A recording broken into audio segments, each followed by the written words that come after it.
तर इकॉनॉमिक्स मध्ये third topic आपल्याला चालू करायचा होता डिमांड अनालिसिस. डिमांड अनालिसिस हा थर्ड चॅप्टर वरती डिपेंडंट आहे, म्हणजे हा थर्ड ए सेकंड चॅप्टर वरती डिपेंडंट आहे, जो की सेकंड पाहिला आपण युटिलिटीचा टॉपिक. युटिलिटी म्हणजे काय, कशा प्रकारे युटिलिटीचे मेजर केले जातात, युटिलिटीचे आपण ऍझम्पशन पाहिले, एक्सेप्शन पाहिले, युटिलिटीमध्ये कन्सेप्ट पाहिले. त्याच्या 3 कन्सेप्ट येतात. कोणत्या कोणत्या? Total utility, marginal utility, average utility. Okay. Marginal utility means utility derived from last unit और ऍडिशनल युनिट असं म्हणू शकतात तुम्ही त्याला. ओके. हा जो इकोचा पार्ट आहे तुम्हाला मी अगोदर पासून सांगितला 97 मार्क्स पर्यंत गेलेला आहे विद्यार्थी. तुमचं टार्गेट 99 पाहिजे, हे तिथं बाजूला लिहून ठेवतो. टार्गेट आपलं 99 पाहिजे, टॉपर आलाच पाहिजे एवढा. ओके. डिमांड अनालिसिस खूप सोपा टॉपिक आहे आणि बोर्ड एक्झाम मध्ये मॅक्झिमम क्वेश्चन विचारले जाणारा टॉपिक आहे याच्यावर. युटिलिटी अनालिसिस, डिमांड अनालिसिस म्हणजे युटिलिटीचा जो टॉपिक आहे हा डिमांड अनालिसिस, आणि याच्या पुढचा जो आहे इलास्टिसिटी ऑफ डिमांड, हा टॉपिक एकदम महत्वाचा टॉपिक आहे. हा टॉपिक समजण्यासाठी तुम्हाला सेकंड टॉपिक समजला पाहिजे. सेकंड टॉपिक समजलाय चांगल्या प्रकारे. आता third topic demand analysis introduction. त्याच्यामध्ये ते अगोदर त्यांनी सांगितलं you have already studied the concept of utility in the previous chapter. Utility is the basis of demand. Utility may generate the desire or need to have a particular commodity, but utility on its own cannot generate demand for the commodity. This chapter is effort to analyze the concept of demand. Demand analysis is concerned with the consumer behavior. Demand analysis is concerned हे कशाशी संबंधित आहे? Consumer behaviour. जो consumer आहे त्याचं behaviour check करायचं आपल्याला. Okay. मी last lecture मध्येच सांगितलं होतं की कंझ्युमरचं बिहेवियर कशा प्रकारे चेक केलं जातं. तर कंझ्युमर बिहेवियर चेक करायचं आपल्याला. ओके. Meaning of demand. आता डिमांड म्हणजे काय हे पाहायचं आपल्याला. ओके. काय पाहायचं टॉपिक? डिमांड. तर मिनिंग ऑफ डिमांड. डिमांडचं meaning in ordinary language demand means a desire. Desire means an urge to have something. म्हणजे आपल्याकडे काहीतरी असणं किंवा आपण काहीतरी मागवणं, याला आपण काय म्हणतो? डिमांड म्हणतो. परंतु नॉर्मल लँग्वेज मध्ये असं म्हणतो आपण याला. कोणत्या लँग्वेज मध्ये? नॉर्मल. आपल्याला जी लँग्वेज पाहिजे ती कोणती? हिंदी, कन्नड, साऊथ, तामिळ अशी नाही. आपल्याला इकॉनॉमिक लँग्वेज मध्ये डेफिनेशन माहिती असली पाहिजे. डिमांड, एखादी वस्तू डिमांड कधी करतो आपण? ज्यावेळेस त्या वस्तूमध्ये काय असेल? युटिलिटी असेल. काय असेल? युटिलिटी असेल. आता नॉर्मली आपण डिमांड म्हणजे काय पाहतो, तर त्यांनी सांगितलं demand means a desire. Desire म्हणजे काय? इच्छा. आपल्याकडे काहीतरी असलं पाहिजे. आता तुमची भरपूर इच्छा असते आपल्याकडे आयफोन असला पाहिजे, काहींकडे असतो. ओके. काही नाही, पण ठीक आहे, तुमची प्रत्येकाची इच्छा आहे माझ्याकडे हेलिकॉप्टर असलं पाहिजे. बरोबर. इच्छा झाली हेलिकॉप्टर असलं पाहिजे म्हणून उठल्या आता पुढच्या महिन्यापर्यंत वाट बघायची, इतकी मेहनत करायची की पुढच्या महिन्यामध्ये आपल्याला काय घ्यायचंय? हेलिकॉप्टर घ्यायचंय. म्हणून पुढचा महिना कोणता आहे? फेब्रुवारी महिना आला. 15, 19, 20 फेब्रुवारी, 22 फेब्रुवारीच्या जवळपास तुमच्याकडे पैसे गोळा केले, 200 रुपये गोळा केले, सिद्धेश्वरच्या यात्रेत गेलात आणि यात्रेतून हेलिकॉप्टर आणले. फेब्रुवारी महिन्यातच असते सिद्धेश्वरची यात्रा. ओके. फेब्रुवारी महिन्यात येते. हेलिकॉप्टर घ्यायचंय का नाही तुला? प्लॅनिंग प्रॉपर कर. प्लॅनिंग असलं पाहिजे. त्याच्यानंतर ऑर्गनायझिंग पण कर. ओसीएम मध्ये जायला आणू नको, आता इकॉनॉमिक मध्येच राहा. ओके. मग प्लॅनिंग. आता तुमचं हेलिकॉप्टर वेगळं आहे, कारण तुम्ही तेच हेलिकॉप्टरचा विचार करणार. तुम्हाला जे हेलिकॉप्टर घ्यायचे त्याची तुमच्याकडे काय डिझायर आहे? फक्त काय डिझायर आहे. तुमच्याकडं डिमांड केलं तुम्ही त्याला, तुमच्याकडे अवेलेबिलिटी आहे का त्याची? नाही. बरं, त्याला पूर्ण इच्छा पूर्ण करण्यासाठी आहे का? हे कळालं असेल तुमच्याकडे. पॉवर. ओके. पॉवर आहे का तुमच्याकडे? पॉवर ऑफ परचेस किंवा परचेसिंग पॉवर नाहीये तुमच्याकडे. डिझायर आहे का? आहे. परचेसिंग पॉवर नाही. बरं, एबिलिटी टू पे नाहीये तुमचं, पण डिझायर टू पे, द्यायची इच्छा आहे हो, पण द्यायला आहे का काय खिशात? आता जसं की तो धमाल पिक्चर का कोणता तरी पिक्चर आहे, ती कार घेऊन जातो, मारी डिग्री तो पोराला भी मारत असतो. पप्पा, बाप को पप्पा बोलताय पप्पाजी, जी पप्पाजी ते वर वाजवत राहत असतं. त्याच्याकडे काय, आता ह्याचं उदाहरण काय घेतलं तुम्हाला, त्याच्याकडे काय मग पैसा आहे, एबिलिटी टू पे आहे, परंतु त्याचा तो कारलाच एवढा जपतो, एक धूळ बसू देत नाही त्याच्यावर, तो नवीन कार घेईल का? त्याच्याकडे पैसा तर आहे, एबिलिटी आहे, डिझायर आहे, इच्छा त्याच्याकडे पण असते, एबिलिटी टू पे असते काहींकडं, पण काहींकडं डिझायर टू पे किंवा विलिंगनेस टू पे द्यायची इच्छा पण असली पाहिजे ना. आता एखाद्याच्या खिशात, तुमच्या खिशात काही जण 4-5 मैत्रिणी चाललात तुम्ही रस्त्याने, पैसे असतात प्रत्येकाकडे, एखादी गोष्ट दिसली त्याच्यातले 1-2 खात्यात, 2-3 खात नाहीत का? खायची इच्छा आहे, द्यायची कॅपॅसिटी आहे पण देऊ वाटत नाही, खर्च करू वाटत नाही. ओके, ज्याला तुम्ही तुमच्या भाषेमध्ये चिंगूट म्हणतात, असलं तरी खर्चत नाही. म्हणजे डिमांडसाठी लागणारे बेसिक फॅक्टर 3. पहिलं, डिझायर असली पाहिजे तुमच्याकडे ती वस्तू खरेदी करण्याची. दुसरा पॉइंट, एबिलिटी असली पाहिजे. कशाची एबिलिटी? एबिलिटी टू पे असली पाहिजे. आणि तिसरी जी गोष्ट आहे, एबिलिटी असून चालत नाही, तर तुमची विलिंगनेस पण लागते, विलिंगनेस टू पे. ओके, काय असलं पाहिजे तुमच्याकडे? हे बेसिक 3 फॅक्टर असले पाहिजे, परंतु मेन 5 फॅक्टर असतात. किती फॅक्टर असतात? 5. आता हे झालं demand. Demand is equal to desire plus ability to pay plus willingness to pay. Okay, हे झालं डिमांडचं मिनिंग नॉर्मली. आता याच्यामध्ये आपण आणखीन 2 फॅक्टर कोणते ऍड करणार?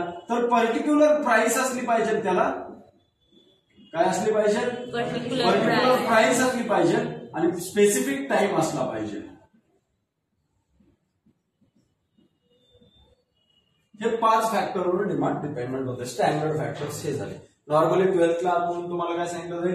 Dzire plus ability to pay plus willingness to pay plus particular price plus particular time. हे काय झाले? डिमांड डिटरमाइन करत असतात हे फॅक्टर्स. काय डिटरमाइन करत असतात? डिमांड. डिमांडसाठी लागणारे फॅक्टर कोणते?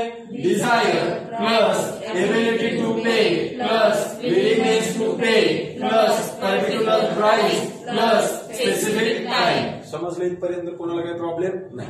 ओके, चला पुढे. Demand means a desire which is backed by willingness and ability to pay. आता याचं मिनिंग समजलं?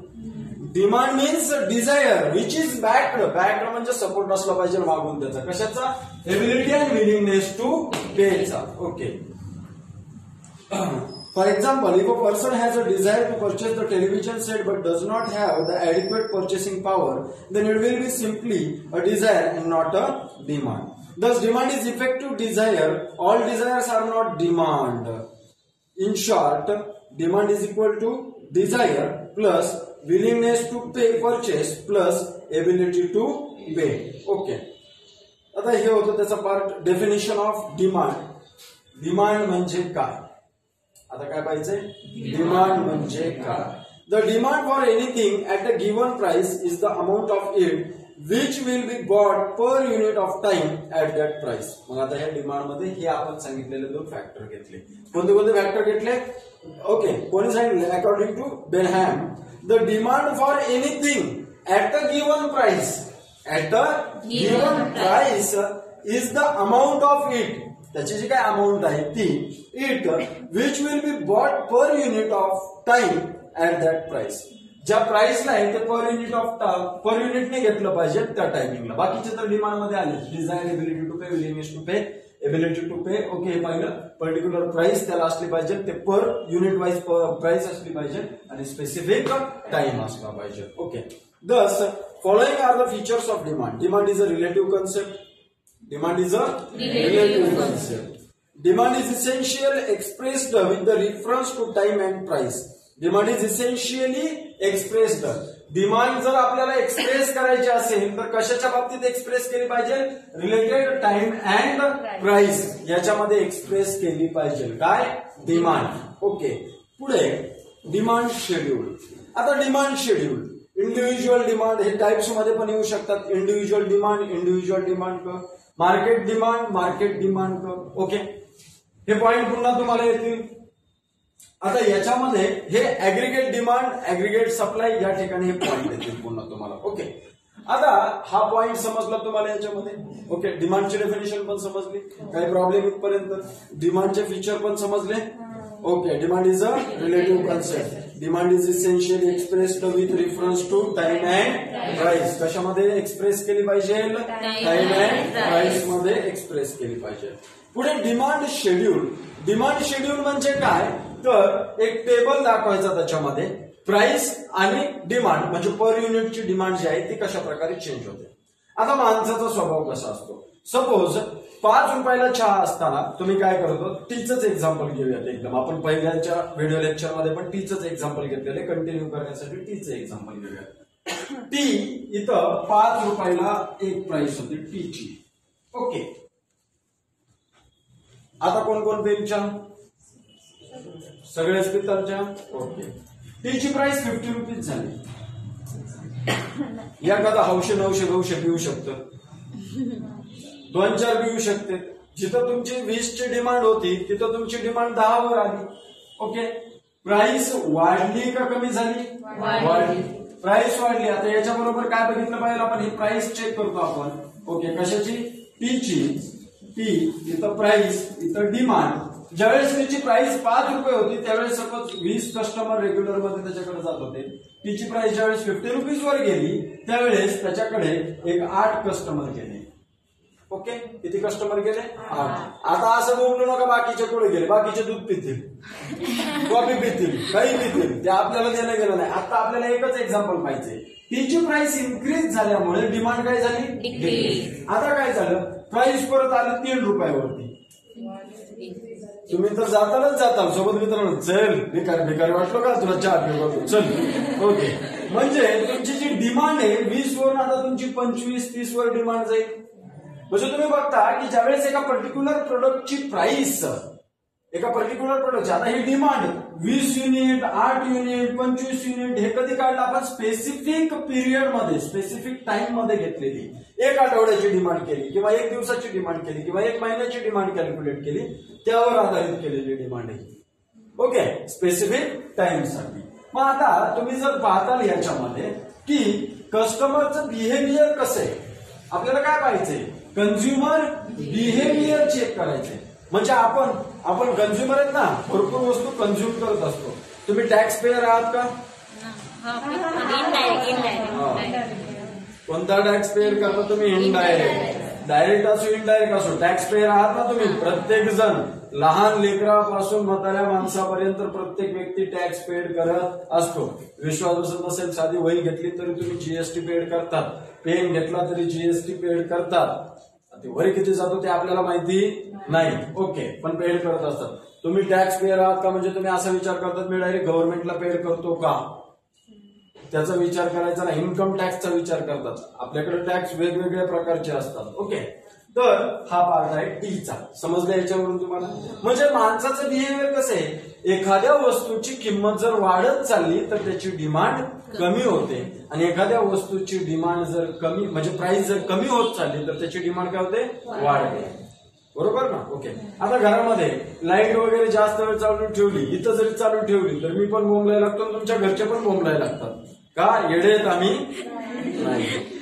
त्याची पर युनिटची प्राइस, म्हणजे पर युनिटची जी प्राइस आहे त्याची कशी आहे? जास्त आहे. आता 1 रुपयाला जर 1 युनिट पडलं, दिवसभर चालू ठेव, रातभर चालू ठेव, आम्हाला काय प्रॉब्लेम आहे का? नाही. म्हणजे तुम्ही त्याचं कन्झम्पशन काय करताल? वाढवताल. कन्झम्पशन वाढवताल म्हणजे त्याची डिमांड काय करताल? वाढवतात. त्याच्या प्राइसवर डिपेंडंट पार्ट आहे ना. कशावर डिपेंडंट आहे? प्राइसवर. सपोज आता दूध कसं लिटर मिळतं तुम्हाला? गाईचं असेल तर 35 रुपये 40 रुपये लिटर मिळेल, म्हशीचं 55 रुपये 60 रुपये लिटर मिळेल तुम्हाला. ओके, दुधाच्या किमती अचानक 10 रुपये लिटरवर आल्या, घरातली डिमांड वाढेल का कमी? सपोज वाढेल का कमी होईल? वाढेल. आणि त्याचा मल्टिपल युजेस चालू करताल ना, दही करताल, ताक करताल, तूप करताल, त्याच्यातून लोणी करताल, काय करताल सांगता येणार नाही त्याच्यातून. ओके, चहा डबल पिताल, काय तुम्ही करताल सांगा. सकाळी येताना दूध, जाताना दूध, दुपारी दूधच दूध. ओके, जिकडे तिकडे. म्हणजे हे झालं प्राइसवर डिपेंडंट फॅक्टर असतो. म्हणजे जे काही प्राइस जशी जशी वाढत जाईल, कमी कमी होत जाईल, त्याच्यामध्ये डिमांडमध्ये किती प्रमाणात चेंज होते पर युनिटच्या ते कॅल्क्युलेट करणं म्हणजेच डिमांडचा शेड्यूल पाहणं. कशा शेड्यूल पाहणं? डिमांडचं schedule. Demand schedule is a tabular representation. तुम्हाला सांगितलं शेड्यूल म्हणजे काय, तर टॅब्युलर रिप्रेझेंटेशन म्हणजे टेबल केला जातो आणि त्याच्यामध्ये रिप्रेझेंटेशन केलं जातं. 1 रुपयाला किती, 20 रुपयाला किती त्यांची ती प्राइस आहे आणि तिथून वाढत गेलेली किंवा कमी होत गेलेली प्राइस, याची डिमांड किती होते त्याचे तो रिप्रेझेंटेशन केलं जातं. त्याला आपण कोणता अनालिसिस म्हणतो, कोणता शेड्यूल म्हणतो? Demand schedule of the functional relationship. लक्ष आहे का? ओके. तर हे जे टॅब्युलर प्रेझेंटेशन येतं, आता याच्यामध्ये काय सांगितलंय, टॅब्युलर प्रेझेंटेशन असतं पण कसे रिलेशन असतात त्याचे? Functional relationship. कोण सांगेल फंक्शनल रिलेशनशिप? फंक्शनल म्हणजे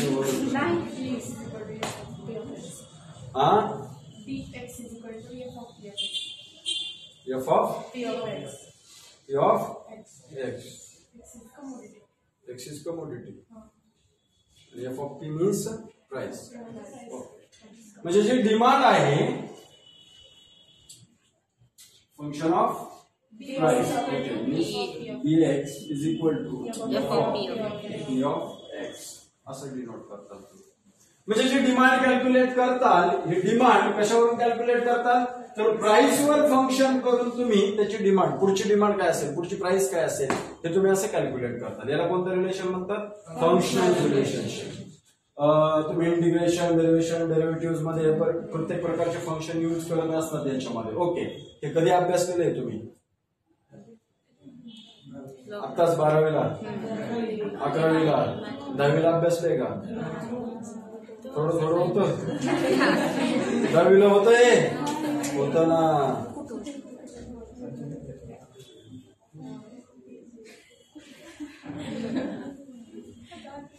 ग्राफिकल मेथड होती का? सायमल्टेनियस लिनियर इक्वेशन सोडवायची. ग्राफिकल मेथड मध्ये हेच वापरत होतात तुम्ही. त्याच्यामध्ये जे फंक्शन लिहित होतात, सपोज तुम्हाला असं दिलं 2x + 3y = 5 असं जर दिलं, तुम्ही काय करतात? एक्स ची प्राइस मनाने तुम्हाला जी वाटेल ती. म्हणजे आता इथं कशामध्ये? प्लस मध्ये, तिकडे गेल्यानंतर मायनस, म्हणजे 5 - 2x. इकडं y आहे तसंच राहणार. इथं 3 मल्टिप्लिकेशन म्हणजे डिवायडेड म्हणजे किती जाणार? 3. म्हणजे हे झालं याचं फंक्शन. ते काय झालं? वायचं फंक्शन. जर वायची प्राइस करायची असेल तर या फंक्शन मध्ये प्राइसेस पुट करून तुम्हाला त्याची प्राइस फाइंड आउट करता येईल. आताही तेच आहे. तुम्ही जे मॅथ्स मध्ये स्टडी करताय आताही तेच आहे. फक्त ते क्वाड्रंटच्या प्राइसेस तुम्हाला जर व्यवस्थित माहिती असतील तर तुम्हाला ते मॅथ्स इझी जाईल. क्वाड्रंट फर्स्ट मध्ये कोणत्या येतात, सेकंड मध्ये कोणत्या, थर्ड मध्ये कोणत्या, फोर्थ मध्ये कोणत्या, ह्या क्वाड्रंटच्या प्राइसेस आणि तुम्ही त्याच्यामध्ये ग्राफिकली प्रेझेंटेशन केलं जातं. तुम्हाला जर ते व्यवस्थित डोक्यात बसत असेल तर तुम्हाला ते पॉइंट दिसायला लागतात. नंतर हा कुठला पॉइंट निघाला, इथं पॉइंट आहे का, इथं पॉइंट आहे का, कुठं पॉइंट आहे, हे पॉइंट नंतर दिसायला लागतात तुम्हाला. जे तुम्ही कधी पाहिलं नसेल पण हॉलिवूडच्या मूवीमध्ये पाहिलं असेल. एक अशा 2 प्रकारचे एरो असते त्याच्यावर आणि असा राऊंड असतो पार्ट आणि त्याच्यावरती असं ब्लिंक होत राहतं पहा, लोकेशन दाखवतात ब्लिंक. ते हे एक्स ऍक्सिस असतो, हा वाय ऍक्सिस असतो, तो कुठल्या पार्ट मध्ये दाखवतो ते डिनोट करत असतो तिथला पॉइंट तिथं. ओके. त्या प्रकारे असतात. म्हणजे ते आपल्याला वापरात पण आहे. तसंच इकॉनॉमिक्स मध्ये पण मॅथमॅटिक्सचा मॅक्झिमम टॉपिक आलेला नाही. तर ते व्हॉट्सअपवरचा मेसेज वाचून म्हणतात आम्ही तर एवढं मॅथ्स अभ्यास केला पण ऍक्च्युअल लाईफ मध्ये कुठं दिसत नाही. तुम्ही बघत नाही तांदळ्यावर म्हणून दिसत नाही, बघितलं तर व्यवस्थित दिसतं. काय आता जी काय प्राइस आहे म्हणजे डिमांडचं जे फंक्शन आहे म्हणजे याला डिमांड शेड्यूलला टॅब्युलर रिप्रेझेंटेट केलं जातं आणि त्याचं जे काय फंक्शनल रिलेशन आहे ते अशा प्रकारे फंक्शनल रिलेशन असतं. त्याच्यामध्ये वर्किंग करून काढलेलं असतं ते. ओके. डायरेक्ट घेत नसतं, उगाच घेतलेत म्हणून घेतलेत, पण तुम्ही घेत असतात मनानेच. Okay. Functional relationship between price and quantity demanded for a particular commodity. Particular commodities घ्यायची, एखादीच कमोडिटी घ्यायची, नाहीतर आग खजूवाळा करून आता ते चालणार नाही त्याच्यामध्ये. Okay. A demand schedule may be either in individual demand schedule और मार्केट डिमांड शेड्यूल. आता डिमांड शेड्यूल मध्ये काय दिले त्यांनी पहा, individual demand is the quantity of commodity. Individual demand schedule पाहतात आपण. ओके. आता काय पाहिजे आपल्याला? डिमांड शेड्यूल पाहिला. डिमांड शेड्यूल मध्ये किती असू शकतात? 2. एक इंडिव्हिज्युअल डिमांड शेड्यूल आणि दुसरा मार्केट डिमांड शेड्यूल. आता इंडिव्हिज्युअल डिमांड शेड्यूल म्हणजे काय, तर त्याच्यामध्ये सांगितलं त्यांनी individual demand is the quantity of a commodity.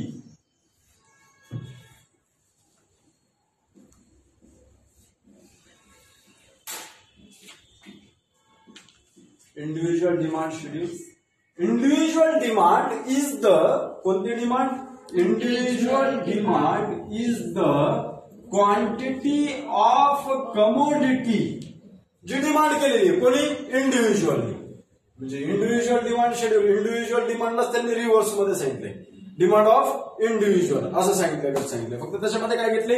Individual demand is the quantity of a commodity demanded by a consumer.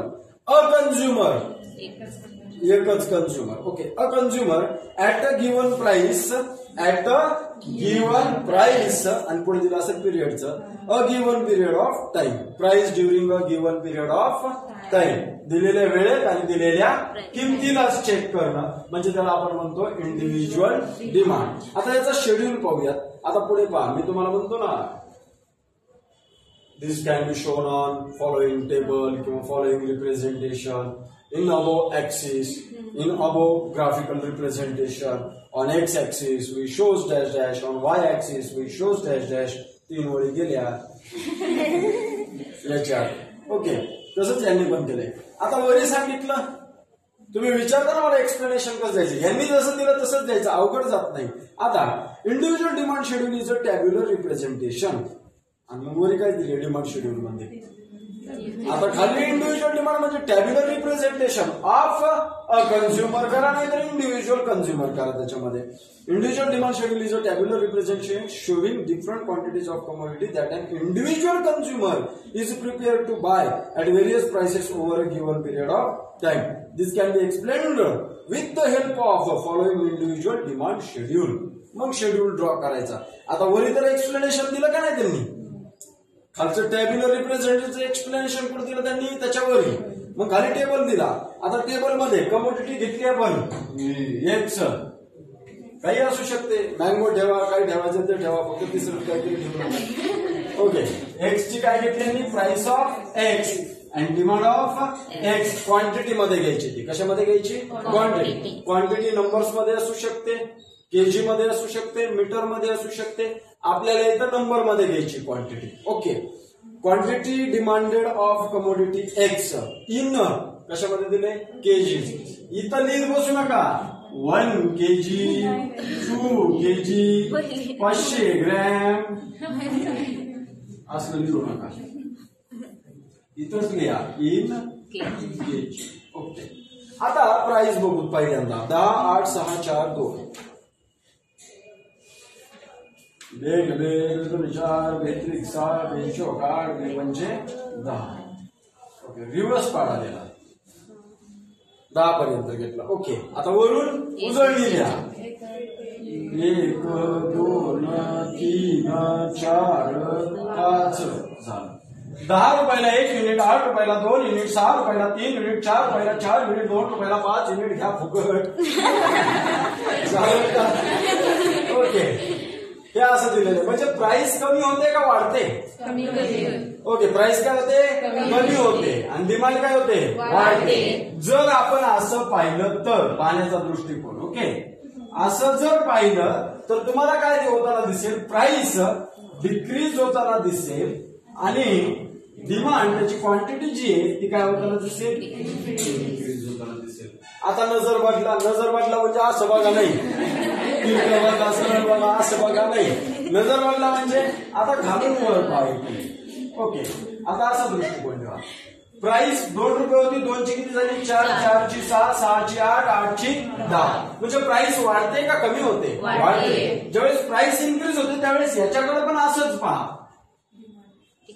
आता डिमांड 5 आधी युनिट होते, किती? 2 रुपयाला 5 युनिट घेत होतो, 4 रुपये किंमत झाली. 4 युनिट 6 रुपये किंमत झाली. 3 युनिट 8 रुपये किंमत झाली. 2 युनिट 10 रुपये किंमत झाली. 1 युनिट म्हणजे इथं प्राइस काय झाली? इन्क्रीज. आणि इथं डिमांड काय झाली?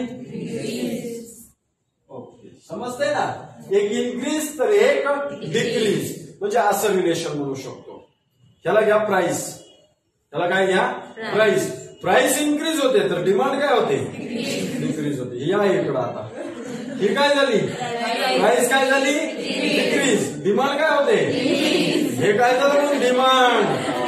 हा काय आहे? लॉ ऑफ डिमांड झाला.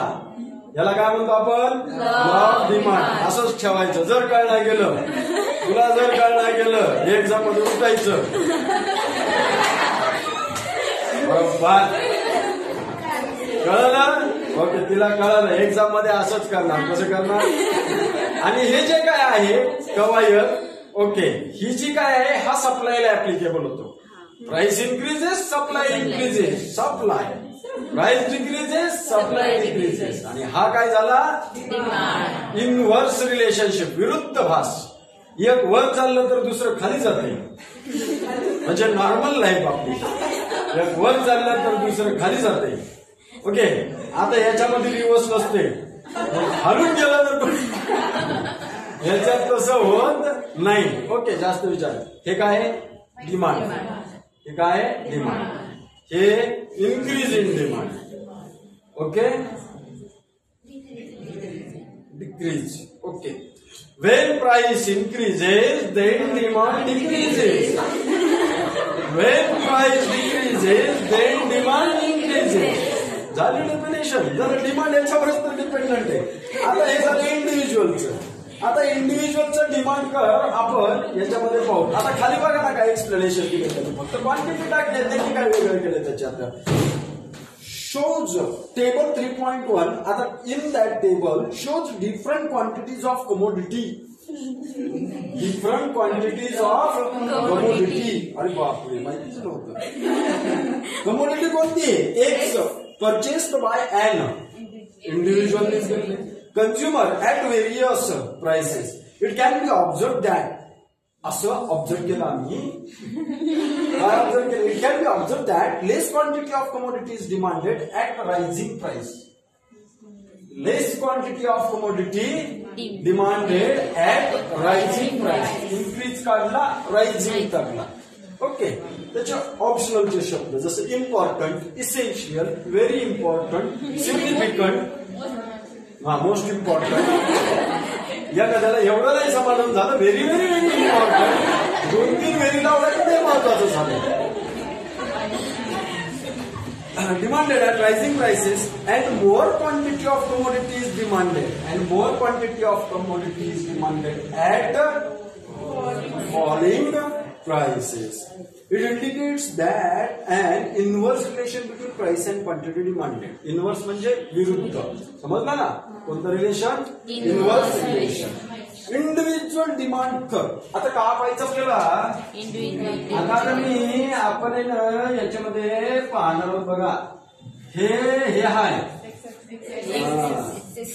हा ऍक्सिस, हे क्लास ऍक्सिस आहे. ओके, हा वाय. हो, तेच बरोबर. एक्स ऍक्सिस, वाय ऍक्सिस, बरोबर. 1, 2, 3, 4, 5, 6. क्वांटिटी कधी पण दाखवायची ती एक्स ऍक्सिस वर दाखवायची. काही जण कन्फ्युज होतात. येडे गवाळ्या कुठं टाकतील क्वांटिटी, प्राइस केल्यानंतर काहीतरी चुकल्यागत वाटायले. पण पेपर मध्ये वेगळाच पुस्तकात वेगळाच दिसायलाय, माझा वेगळाच आलाय. असं करून दिसायला असं काय चुकलाय. तुमचं काय चुकतं ती चुकीचं म्हणू शकत नाही. परंतु क्वांटिटी आपल्याला कोणत्या ऍक्सिस वर घ्यायची? एक्स ऍक्सिस वरती. म्हणून आपण याच्यामध्ये टाकूया 1, 2, 3, 4, 5. आणि ह्याच्यावर काय लागायचं आपल्याला? प्राइस. 2, 4, 6, 8, 10. आता इनव्हर्स रिलेशन का म्हटलं? 10 रुपयाला किती वस्तू घेतो तो? 1. म्हणजे इथं आता याला काय करूया? जॉईन करूयात आपण. म्हणजे नॉर्मली जॉईन करायचं, तसं काही नाही.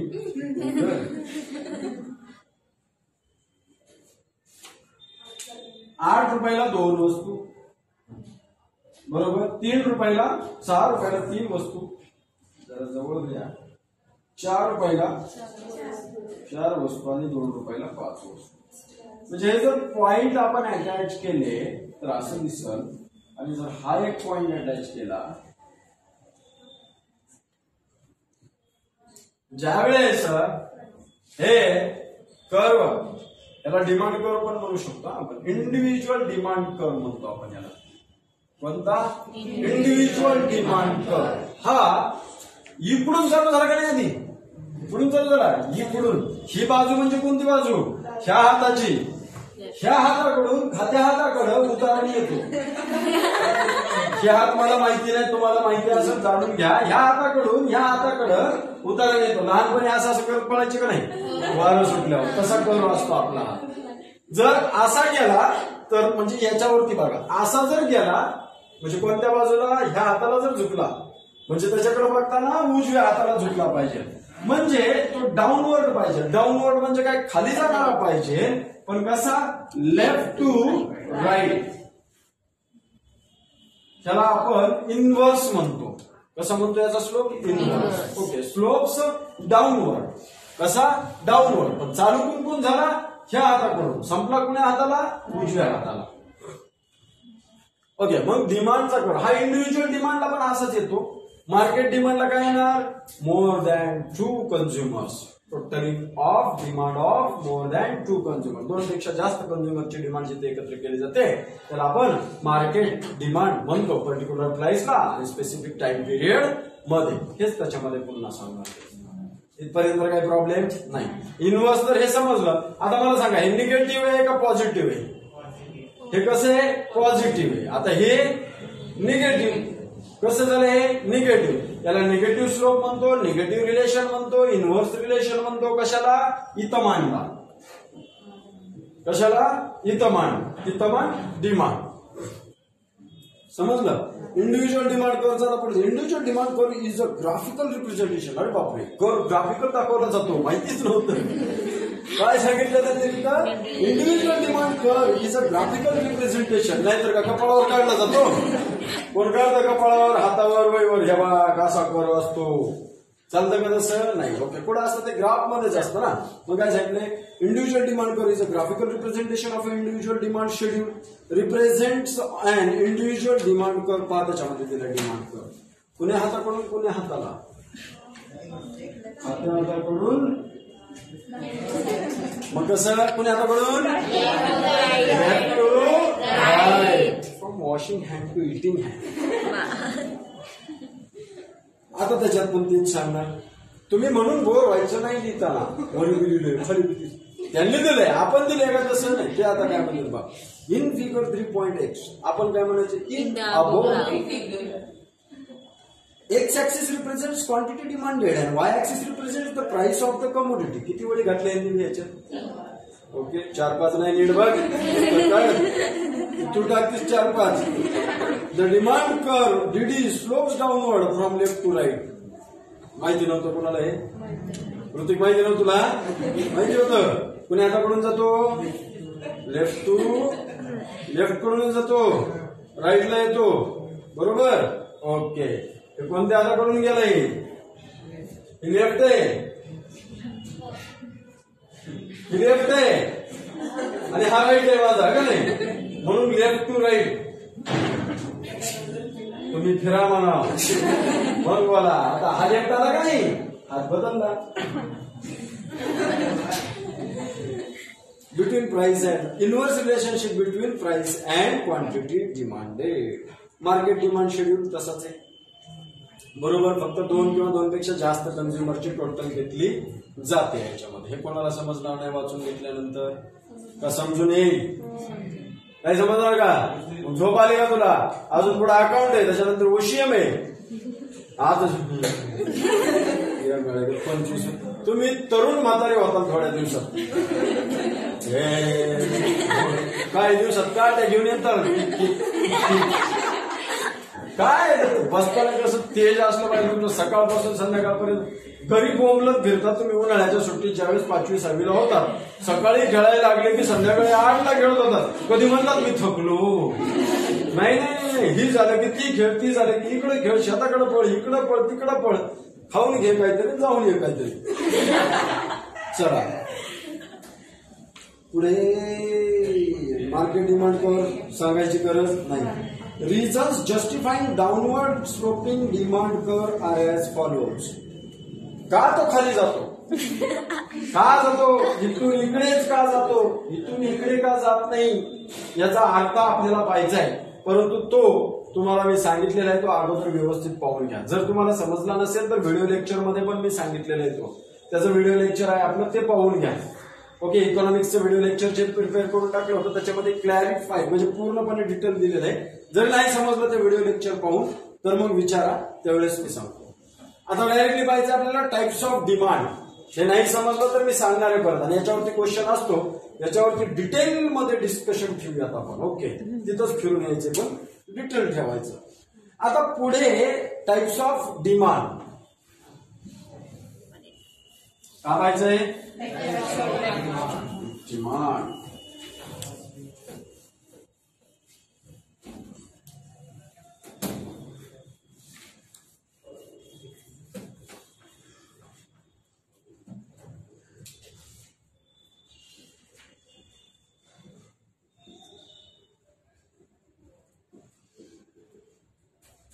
सगळ्यात पहिली डिमांड आहे डायरेक्ट डिमांड. कोणती डिमांड, डायरेक्ट डिमांड. आता डायरेक्ट डिमांड म्हणजे काय तर it is the demand by the consumer for goods which satisfy their wants directly. Okay, demand by consumer, it is demand by consumer. ही ती कंझ्युमरची मागणी असते त्या वस्तूंसाठी जी त्याची गरज डायरेक्टली पूर्ण करतात.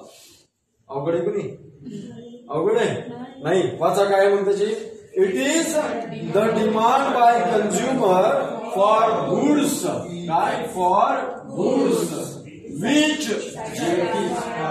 विच सॅटिस्फाय देअर वॉन्ट्स, त्यांच्या गरजा डायरेक्टली. एवढी अवघड डेफिनेशन हमारी जिंदगी में नहीं देखा बाबा. ओके, सब ऐसा चाहिए इकोनॉमिक में, गोलमाल है खाली. तो क्या बोलती है मालूम, तुम्हारे को अगर चाय पीना होगा तो तुम चाय नहीं पीते, शक्कर नहीं खाते, ऐसा नहीं बोलती हूँ मैं. तो क्या बोलते मालूम, यूं बोलते तुम्हारे को जो चाय बोलते तुम, वो चाय जो पीते वो डायरेक्टली चाय तुम्हारे को सेटिस्फैक्शन देता नहीं देता, कुछ कुछ देता, कुछ कुछ नहीं देता. इसकी डिमांड करें हमें लिखने के वास्ते, तो ये मेरे लिए डायरेक्ट, मेरे को सेटिस्फाई की, तुम्हारे को सेटिस्फाई की. ये कौन सी डिमांड हुआ, डायरेक्ट डिमांड हो गया. बराबर के नहीं. ओके, इसकी डिमांड किया, ये कौन सी हुआ, डायरेक्ट. मैं गया, मेरे को कांच अलग से दे, काड़ी अलग से दे, ऐसा बोला उसको. चाय के टपरी पे गया, मेरे को बोला शुगर दे थोड़ी सी, मुंह में डाले, पत्ती दे, पानी दे थोड़ा सा, उसके बाद में दूध पिया. अभी क्या गैस पे बैठना चाहिए, ये इनडायरेक्ट जो आदमी बैठा, जो देशी भक्त होते, इमेजिन मत कर रहे, तेरे को तवे पे बिठाऊंगा मैं, बहुत बुरा. जलेगा उधर से पानी उबलेगा तो नाक से धुआं आएगा तेरे.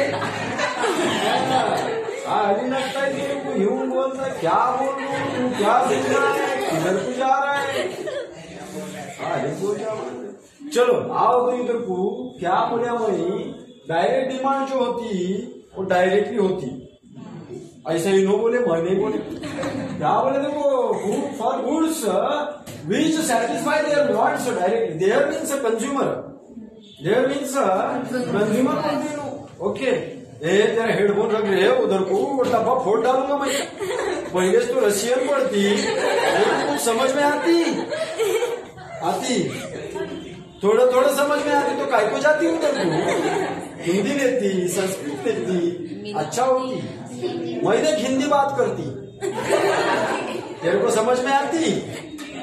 आपल्या लातूरच्या क्या कर रहे रे, किधर को है रे, क्या नहीं रे.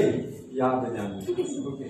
एक्चुअल में हिंदी जो जाती है वो बहुत डिफरेंट तरीके की होती है. मतलब अभी की जो हिंदी है पूना मुंबई में जो यूज करते हैं वो हिंदी मिक्स इंग्लिश होती है, अपनी हिंदी मिक्स मराठी होती है. अरे इकडे यार, क्या कर रही तुम तिकडे, इकडे बैठे तिकडे नाही. असं नाही, खूप अवघड आहे ते. Direct demand. आता जसं की फर्निचर म्हणजे आता आपला टेबल, तुमचे जे काही बेंचेस आहेत ते मागवले, म्हणजे कोणते झाले डायरेक्ट डिमांड. आता मी सळ्या पत्रे पित्रे सगळे गोळा करून आणून टाकले, बसा म्हणले, कुठं कापले तर काय जिम्मेदारी? जिम्मेदारी आमची आहे का? नाही. फायनल गुड्स आहे का? नाही. डायरेक्ट डिमांड आहे का? ती नाही. ते काय रॉ मटेरियल, त्याला वितळवणे, पत्र्यामध्ये रूपांतर करणे. 100% झालं. ओके करो ना उसको, फिर काय तुम्ही तो बोलले भाऊ दावी करोची समझ में एक नहीं आता कैसे खाली दिमाग क्या हो रहा है कि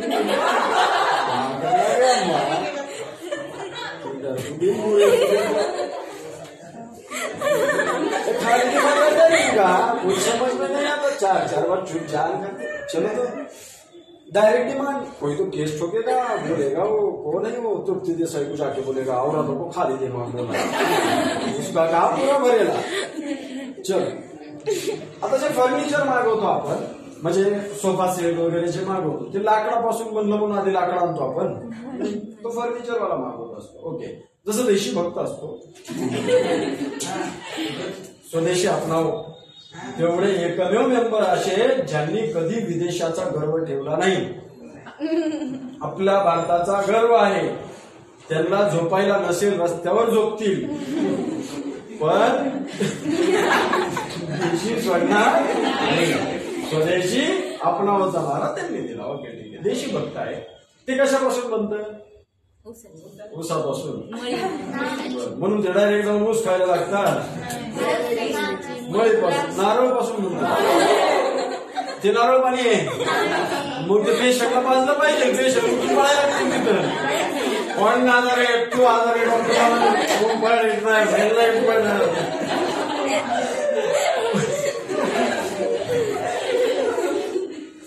ऊसाची मळी जी असते त्याच्यापासून बनतात.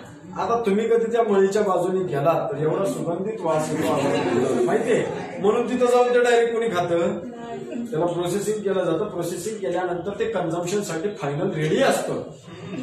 ती कोणती झाली? Goods, finished goods, which is ready to consume. ज्या वस्तू रेडी टू कन्झ्युम आहेत, कोणासाठी? कन्झ्युमरसाठी. त्याला आपण कोणत्या गुड्स, कोणती डिमांड म्हणतो? Direct demand. आता याच्या पुढची डिमांड जी आहे इनडायरेक्ट डिमांड. किती वाजले? इनडायरेक्ट डिमांड म्हणजे आपण चहा मागितला तर त्या मालकाला, म्हणजे ज्याच्याकडे चहा मागितला त्या हॉटेल मालकाला समोर चहाची म्हणजे साखरेची डिमांड करावी लागते, त्यासोबत चहापत्ती आणावी लागते, त्यासोबत दूध आणावं लागतं, पाणी लागतं. एवढंच लागतं का? नाही. गॅस लागतो. चुलीवर बनवणार, गॅस आणेल, जे काय आणेल, राखेल आणेल, गॅस आणेल, पिटून घेईल चहा. ती पिटून घेतल्यानंतर ती उकळल. आता तिच्या डायरेक्ट नरड्यात होत नाही तुमच्या, हा करा चालेल का? नाही. त्याच्यासाठी अजून एक डिमांड करावी लागेल. काय? कप डिमांड करावा लागेल तुम्हाला. म्हणजे तुम्ही जो चहा मागितला त्या चहाच्या एका कपासाठी त्याला बाकीचे जे त्याला लागणारे मटेरियल आहे, रॉ मटेरियल म्हणतो आपण याला. कोणतं मटेरियल म्हणतो? Raw material. हे रॉ मटेरियल झाली इनडायरेक्ट डिमांड. कोणती डिमांड झाली? इनडायरेक्ट. तसंच फर्निचर तयार करण्यासाठी जे काही लाकूड लागतं, त्याच्यासाठी जे काही साहित्य लागतं, हे त्यांच्यासाठी ते मटेरियल झालं, ते डिमांड करतात. आपल्याला काय पाहिजे? फक्त फर्निचर.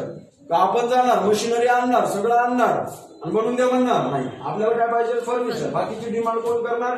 जो मॅन्युफॅक्चरर आहे तो त्याची डिमांड करत असतो. मग आपण जी वस्तू मागितली त्याच्यासाठी जे लागणारं रॉ मटेरियल आहे, हे रॉ मटेरियलची डिमांड जी वाढणार ना. तुम्ही चहा मागवायला लागला, तुम्ही सारखे चहा प्यायला लागले. लातूरचे जास्तीत जास्त लोक चहा पितात बा. लातूरचे जास्तीत जास्त चहा पितात. येवलेवाला आला नाही चालला, महाराजावाला आला नाही चालला. लातूरच्या माणसांना लातूरच्याच लोकांनी बनवलेला चहा पाहिजे. मेन म्हणजे लातूरच्या चहाची क्वालिटी वेगळीच आहे. बाहेरून चहावाला मागवायची गरज नाही.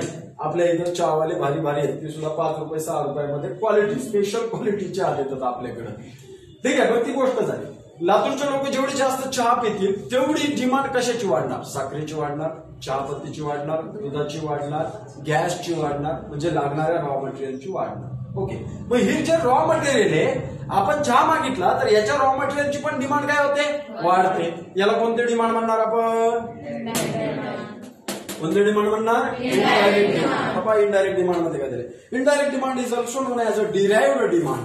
डिराइव्ड म्हणजे इनडायरेक्टच झाली त्याच्यामध्ये. Okay, indirect demand is also known as a it refers to demand for goods which are needed for further production. It is the demand for producers goods. Hence, all factors of production have indirect or derived demand. For example, demand for workers in a sugar factory is derived or indirect demand. त्यांनी तसं त्यांच्या परीने सांगितलं. इथपर्यंत मला काही problem या चला, इथे आपण आपलं इको बंद करूया. ओके.